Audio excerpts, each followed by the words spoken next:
O secretário de Educação de Farroupilha foi à Câmara de Vereadores do município na sessão desta segunda-feira à noite. Vinícius Graziotin de Césaro esteve no Legislativo Municipal atendendo a convite dos vereadores. Durante um pouco mais de 30 minutos, ele expôs na tribuna da Câmara de Vereadores os trabalhos e as ações que foram desenvolvidas pela pasta municipal durante o período da pandemia. No segundo momento, o secretário de Educação apresentou o planejamento de ações para o ano letivo de 2021. Por último, ele respondeu a questionamentos dos vereadores. O secretário de Educação de Farroupilha apresenta os trabalhos feitos no período da pandemia na rede municipal de ensino. Durante o ano de 2020, nós tivemos alguns desafios importantes. Logo no início da pandemia, nós tivemos então a aquisição dos EPIs para todas as equipes diretivas, porque ao contrário do que muitas pessoas entendiam, as escolas estariam fechadas, né, não estariam atendendo.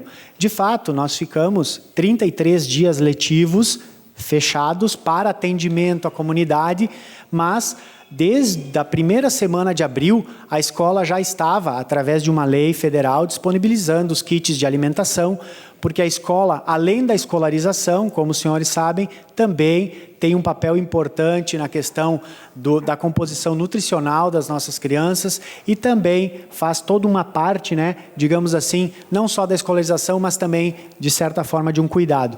Então, todos aqueles encaminhamentos através dos programas que são intersetoriais, né, por exemplo, o programa do PIN, o programa do Bolsa Família, né, vereadora Glória, que a senhora sabe muito bem que tem essa interação saúde, educação, assistência. Então, todos esses programas, alguns deles, como eram atendimentos individualizados, eram atendimentos feitos com as famílias, as escolas continuavam fornecendo algumas informações. Então, a nossa primeira atividade, logo aí no início de abril, foi organizar a distribuição dos kits de alimentação através da lei, né? Depois nós tivemos também um rápido planejamento na infraestrutura das escolas para que a gente pudesse, então, que naquele momento nós imaginávamos que a parada seria de 30, no máximo 40 dias. Então nós desenvolvemos naquela época a plataforma, o Estuda em Casa, que hoje se configurou como uma ferramenta importante, vai ficar como um legado, como um banco de dados, onde nós teremos lá todos os planos de aula e também as atividades. Então, não só deste ano letivo, mas também dos próximos. Então, no ano próximo, agora 2021, poderá ser feito toda essa consulta, esse banco de atividades vai estar aí à disposição dos professores e das comunidades escolares. Então, nós fizemos uma aquisição de EPIs para os professores e diretores e funcionários começarem a trabalhar no dia 27, aí sim, já com a legislação, podendo validar as aulas presenciais.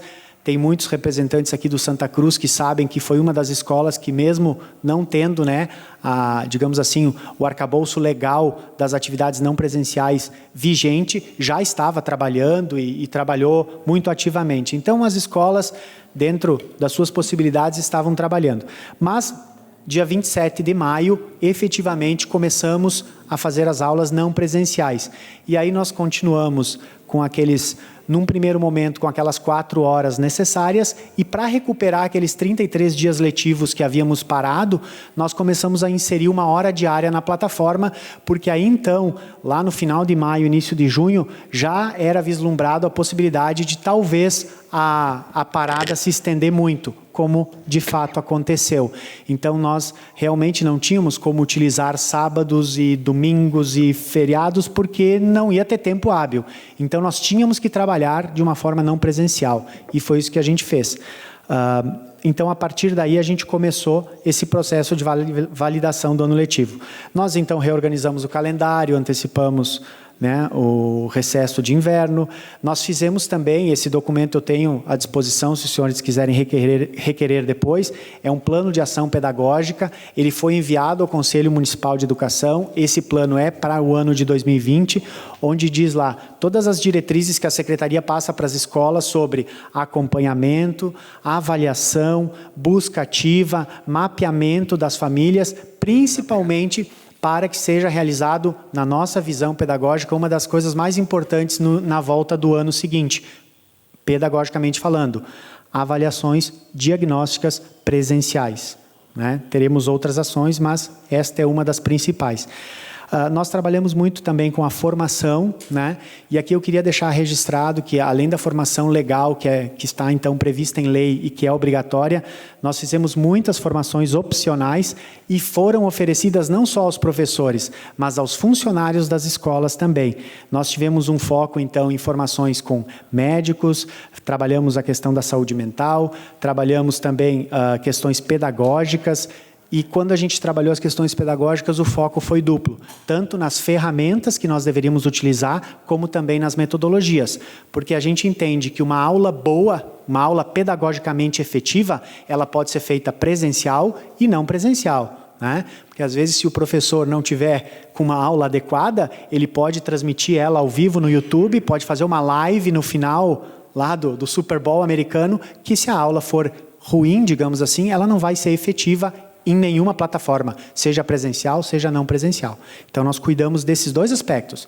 Tanto a ferramenta, o professor saber utilizar um programa, saber utilizar as ferramentas, as tecnologias, mas também trabalhar com metodologias ativas, sala de aula invertida, protagonismo do aluno, que são ferramentas que estão muito em voga nas publicações que versam acerca das questões pedagógicas de hoje.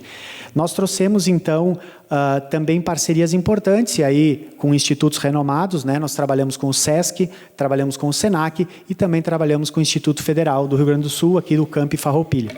Então, foram várias formações nessas áreas. Então, o ano de 2020, basicamente, essas foram algumas das principais ações. Além, claro, de ações menores, mas que são paradigmas que nós pretendemos mudar, e eu aproveito a presença aqui dos representantes dos pais, de algumas questões de infraestrutura que eram suportadas por vocês, que eu acredito que a Secretaria, a partir de agora, vai começar a assumir para deixar vocês mais livres para outras situações. Por exemplo, nós conseguimos colocar para cada escola um celular com plano de voz e plano de dados, nós já encaminhamos um pedido de licitação para fazer os CPMs, para fazer o telefone, né, que hoje está no CNPJ do CPM, para que ele possa ser suportado pela Secretaria e o CPM não tem essa conta. Porque muitas escolas, como esse ano não teve atividades presenciais, elas não puderam fazer as tradicionais festas, arrecadação de fundos e acabaram, então, ficando um pouco prejudicadas. Mas isso são coisas que culturalmente vinham acontecendo e eu acredito que a pandemia deu uma chacoalhada nisso tudo e a gente vai mudar também.